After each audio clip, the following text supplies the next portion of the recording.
Централен дневник на К1. Добро вечер. По најавата за настаните на денот започнуваме веднаш. Останете со нас. Инвестиција од десетина милиони евра во фабрика за преработка на отпад.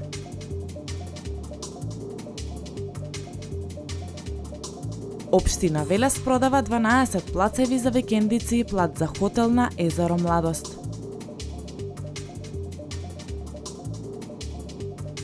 Според истражувањата, Македонија конзумира квалитетна храна.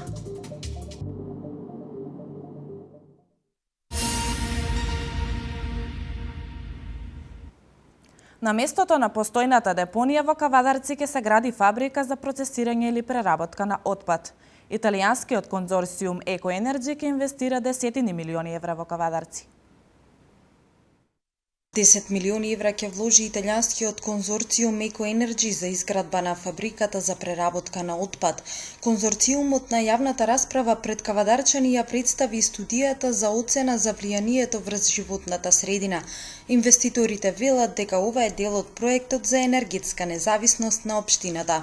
Оваа постројка, значи, согласно европските норми за ваков тип на процеси, ќе врши преработка на комуналниот отпад и производство на гориво кое што понатаму ќе се користи во делот на производство на термичка енергија во општината, односно ќе се користи за загревање на школите и на јавните простории. Според планот, фабриката дневно ќе преработува 65 тони комунален отпад.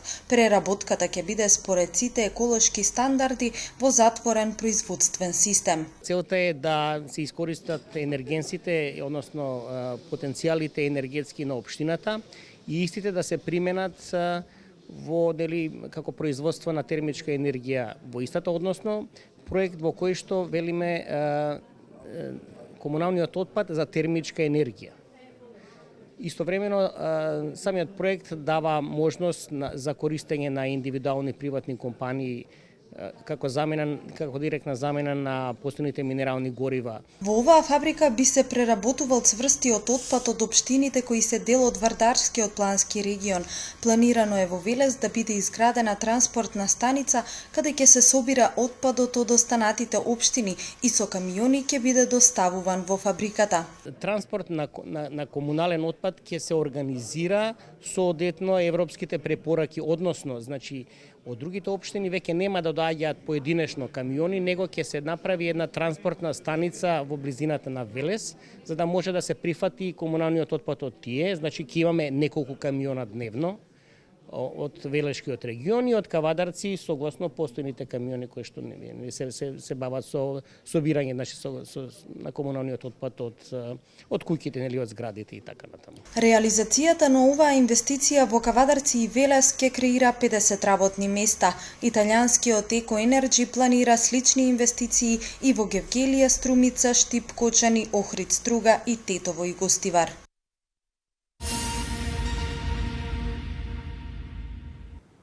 Општина Велес во непосредна близина на езерото Младост продава 12 плацеви за изградба на комплекс со намена, временско сместување, викенд населба во катастарските општини Новачани и Башино село. Почетната цена е 283 денари по метар квадратен. Во непосредна близина на езеро Младост, општина Велес продава 12 плацеви во населено место за изградба на комплекс со намена времено сместување, викенд населба во катастарските општини Башино село и Новачани.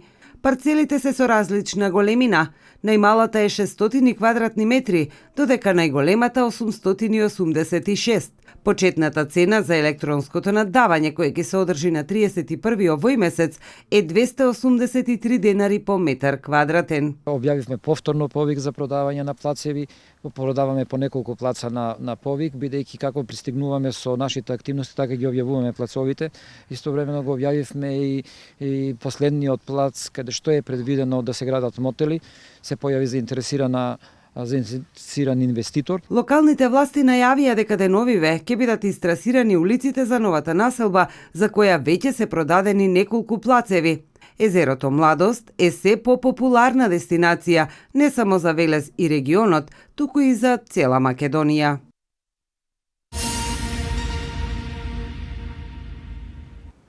Околу 7.000 наставници од средните училишта во Република Македонија ќе добијат обука за примена на интерактивни методи во наставата по примерот на University Коледжот од Лондон. На 80 советници од Бирото за развојно образование веќе им се спроведуваат обуки од страна на предавачи од Лондон. Обука за примена на интерактивни методи во наставата по примерот на University Коледжот од Лондон ќе добијат околу 7.000 наставници од средните училишта во земјава. На 80 советници од Бирото за развојно образование веќе им се спроведуваат обуки од страна на предавачи од Лондон. Тие подоцна ќе треба своето знаење да им го пренесат на наставниците. Станува збор за еден од топ 20 универзитети според Шангајската листа, со кој што Бирото за развојно образование и Министерството за образование и наука имаат склучено договор преку кој што овој реномиран универзитет вршеше во изминатите неколку денови директна обука на советниците од Бирото за развојно образование и на дел од наставниот кадар во насока на применливост на нови интерактивни методи на настава, спроведување и изголемување на интензитетот на групната работа и секако развојот на критичката мисла во процесите кои што можат и треба да ги следат сите реформи кои што ги спроведуваме во Република Македонија. Ристовски, кој присуствуваше на последниот ден од обуката, истакна дека ваквиот тип обуки од најреномирани центри ќе продолжат и во иднина. Македонските наставници ќе добијат обука за активно учење, креативна настава, критичко размислување и воведување на ИКТ во училниците.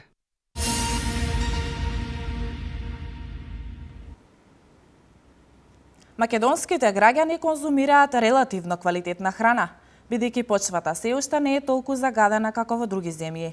Единствен проблем представува увезената храна за која нема гаранција дека е квалитетна. Ова го покажуваат податоците од истражувањето на стручните лица од Технолошко-техничкиот факултет во Велес.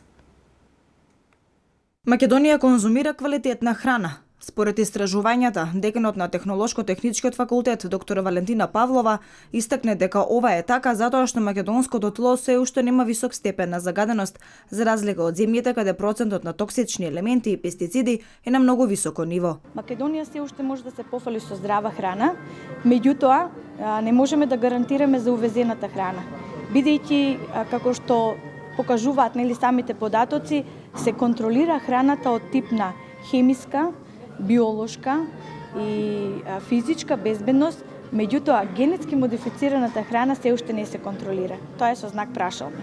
Она на што работат студентите, па и наставниот кадар во Технолошко-техничкиот факултет, се нови типови производи со кои ќе се придонесе за создавање безбедна и здрава храна. Се надевам дека нашите идеи, барем дел од тие собственици, би ги инвестирале прво како пилот проекти, но секогаш знаеме проблем се финансиите. Меѓутоа сега имаме и понуди, нели, од Европска унија различни проекти, па би можеле заеднички да настапиме од делот да факултетот со својата стручност се произнесе професионално, нели, со идеи, а додека индустриите реално го реализираат тоа во своите простории. Инаку минатата недела Центарот за развој на Вардарски плански регион во соработка со Технолошко-техничкиот факултет работеше на промоција на производството и воведувањето на стандардите за безбедна и здрава храна.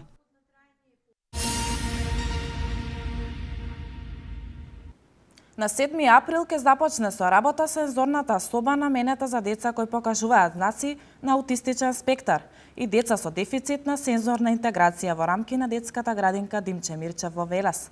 За ова, но и останатите проекти на кои работи детската градинка, гледате во емисијата Отворено за, вечерва со почеток од 21 часот. Идејата за отворење на ваков тип на соба произлезе од персоналот на институцијата, односно од дефектолозите кои што работат во нашата установа, преку истражување што ние можеме повеќе да направиме за децата кои што имаат потешкоти во нивниот развој.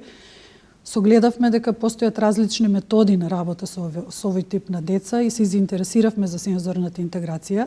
Од кога се јави оваа идеја, направивме низа на истражувања.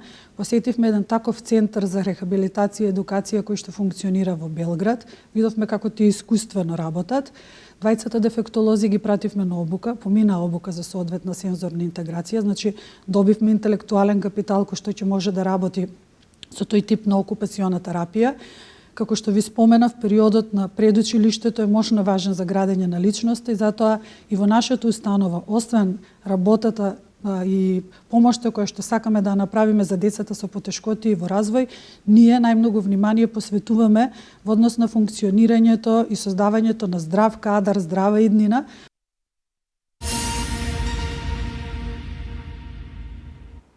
Во општина Свети Николе по 16 пат годинава се одржува меѓународниот фестивал на изворен фолклор.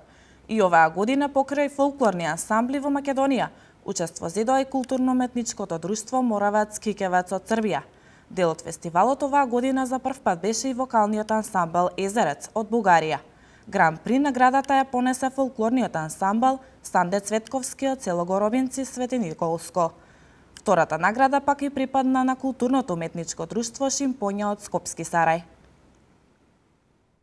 Културно-уметничкото друштво Санде Цветковски од Свети Никола од село Горобинци настапува па веќе 5-16 пати на фолклорни фестивали во државата и надвор од нега. Го негува изворниот и стилизираниот фолклор. Денешната награда ни припадна Гран при по покровителство од Министерството за култура и од градоначалникот на општина Свети Николе, зашто бемо изворедни добри, се представивме со Ветриора од Шопскиот крај, Кривопаланечкиот крај и со Обичо од Прочка. Ние премногу сме задоволни од организаторите, од луѓето, од народ, значи многу сме задоволни пошто многу убаво не пречека. И верувам дека нашата соработка ќе продолжи и понатаму. Нашето друштво брои околу 150-160 членови. Имаме 3 групи, значи повозрастната група, средната и помалите. Има и фолклорна група, исто така имаме и оркестар. Но тука во фестивалот Тодорица ние настапувавме со обичаи, значи со изворни песни, игри, мелодии.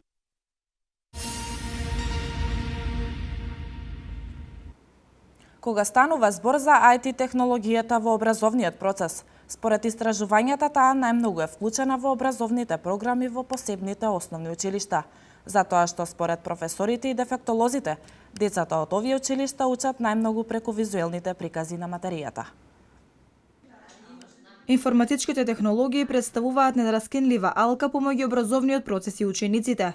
Кога станува збор за IT технологијата во образовниот процес, според истражувањата, таа можеби најмногу е вклучена во образовните програми во посебните основни училишта за лица со попречености во развојот, затоа што според професорите и дефектолозите, овие деца најмногу учат преку визуелните прикази на материјата.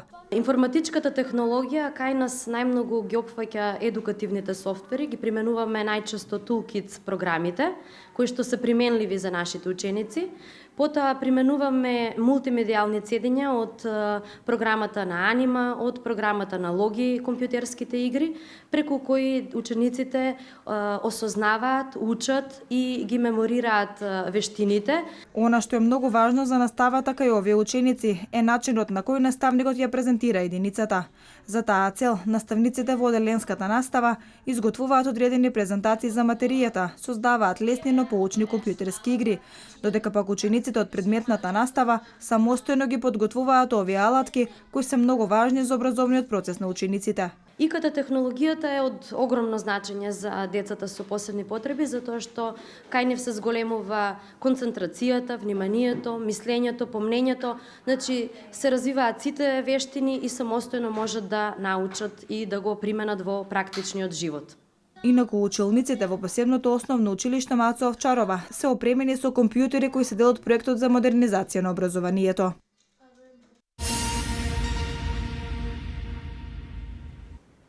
Објавен повик за користење на неповратни финансиски средства за основање и функционирање на земјоделски задруги.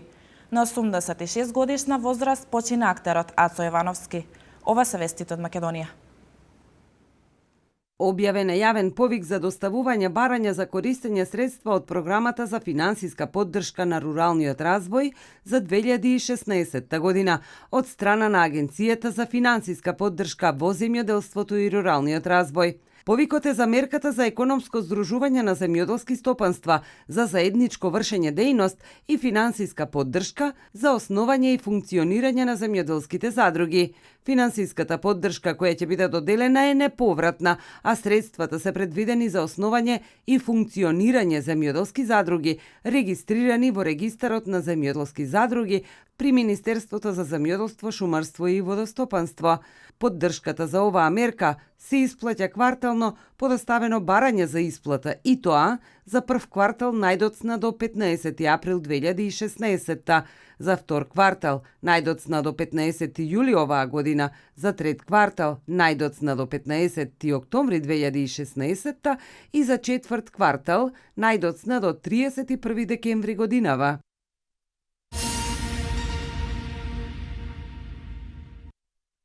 На 86 годишна возраст синоќа почина актерот Ацо Јовановски, актер кој целиот свој работен век го помина во Драмскиот театар во Скопје.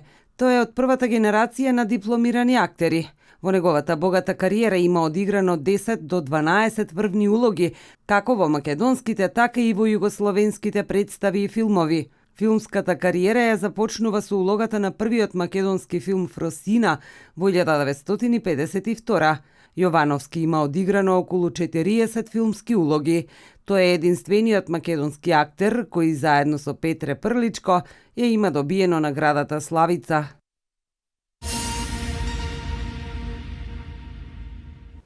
Во самоубиствен бомбашки напад најмалку 5 лица загинати, а други 36 се повредени на главната шопинг улица во Истанбул. Се урна патнички авион на авиокомпанија Fly Dubai. Свето денеска. Во самоубиствен бомбашки напад најмалку 5 лица загинаа, 36 други се повредени на главната шопинг улица во центарот на Истанбул. Нападот се случил денеска на улицата Истикалал во близина на централниот истанбулски плоштад Таксим, која е позната по големиот број продавници на познати домашни и странски брендови. Меѓу загинатите е и бомбашот самоубиец, јави CNN Турк.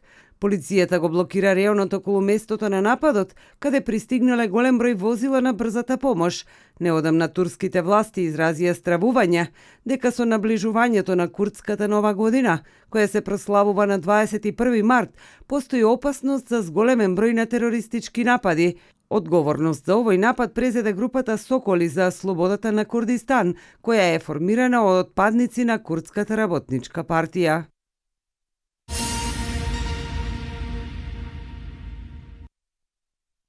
Вкупно 5 лица уапси вчера белгиската полиција во антитерористичката акција во Брисел. Меѓу уапсените е и првоосомничениот за организирање на нападите во Париз минатата година во ноември Салах Абделсам. Портпаролот на белгиското федерално јавно обвинителство Тиери Верц соопшти дека при акцијата Абделсам бил полесно ранет во ногата поради што бил пренесен во болница. При акцијата бил ранет уште еден од уапсените, кој исто така е хоспитализиран, додека останатите тројца се одведени на сослушување пред истражител. Сите останати четворица уапсени се членови на семејството во чиј стан се криел Абделсам. Францускиот председател Франсуа Оланд синоќа по завршувањето на самитот на Европската унија во Брисел во присуство на белгискиот премиер Шарл Мишел најави дека ќе побара брза екстрадиција во Франција на Салах Абделсам.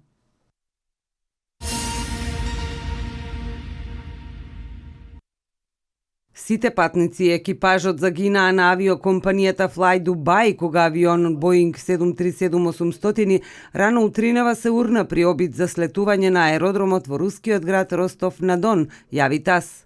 Авионот, кој летел на релација од Дубај до Ростов-во-Дон, се урнал во 3 часот и 50 минути по локално време. При вториот обид за слетување на аеродромот, информира Руското министерство за вонредни состојби. Авионот паднал на земјата и се распаднал. Според прелиминарните податоци, во него имало 55 патници и 7 членови на екипажот. Сите загинаа, наведува Руското министерство. Од вкупниот број загинати патници, 44 биле руси, 8 мина украинци, 2 индици и 1 узбекистанец, додека од членовите на екипажот 4 биле државјани на Обединетите арапски емирати, 2 шпанци и 1 русин, се наведува во соопштението. Првичните резултати од истрагата говорат дека причината за падот на авионот најверојатно е лошото време, но не е исклучена можноста и за грешка на пилотот. Аеродромот во Ростов на Дон поради несреќата е затворен за сообраќај и сите летови се пренасочени кон Краснодар.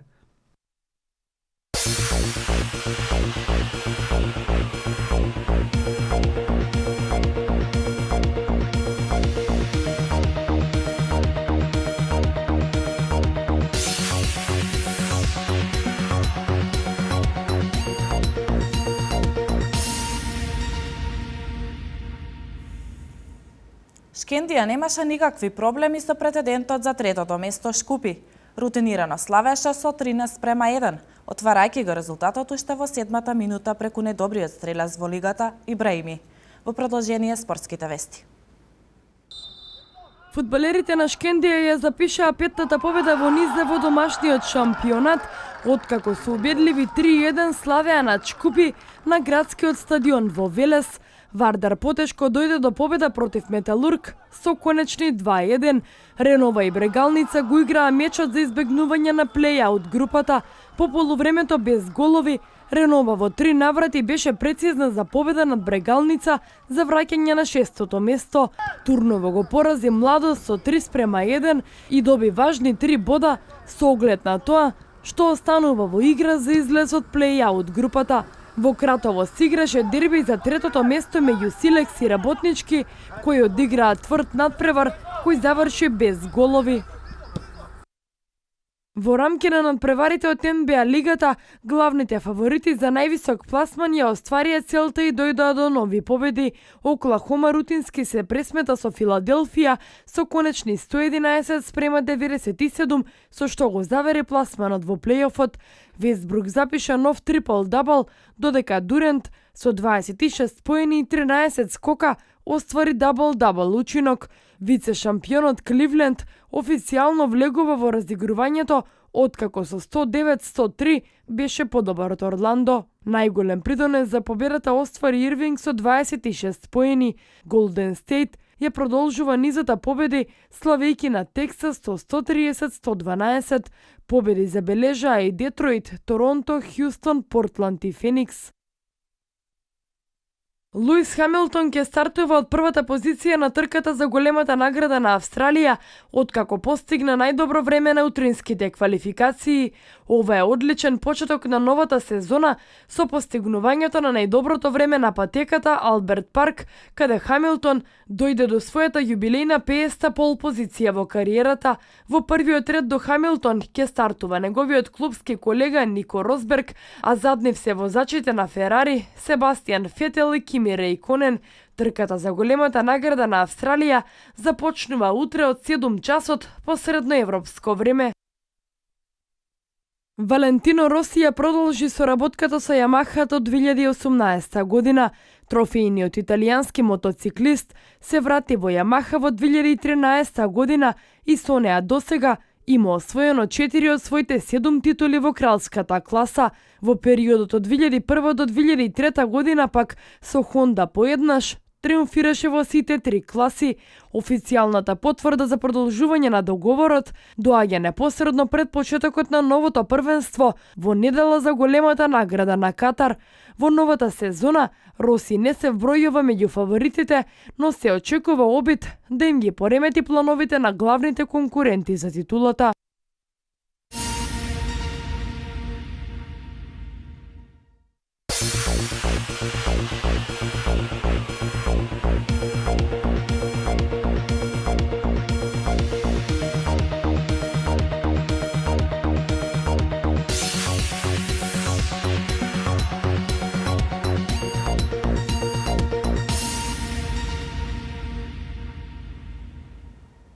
Претежно сончево време имавме денес со температури во интервалот 10 до 16 степени.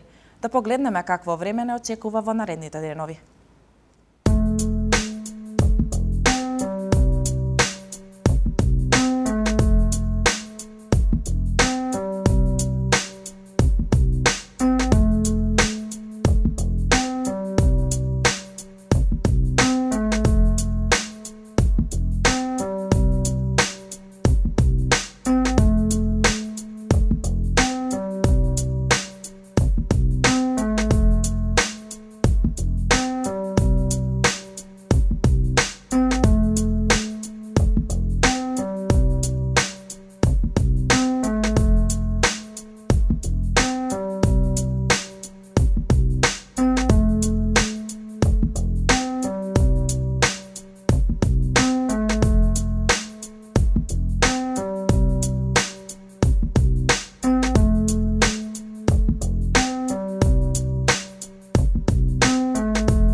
Ова беше се за денес. Ви благодарам на вниманието и ви посакувам пријатна вечер.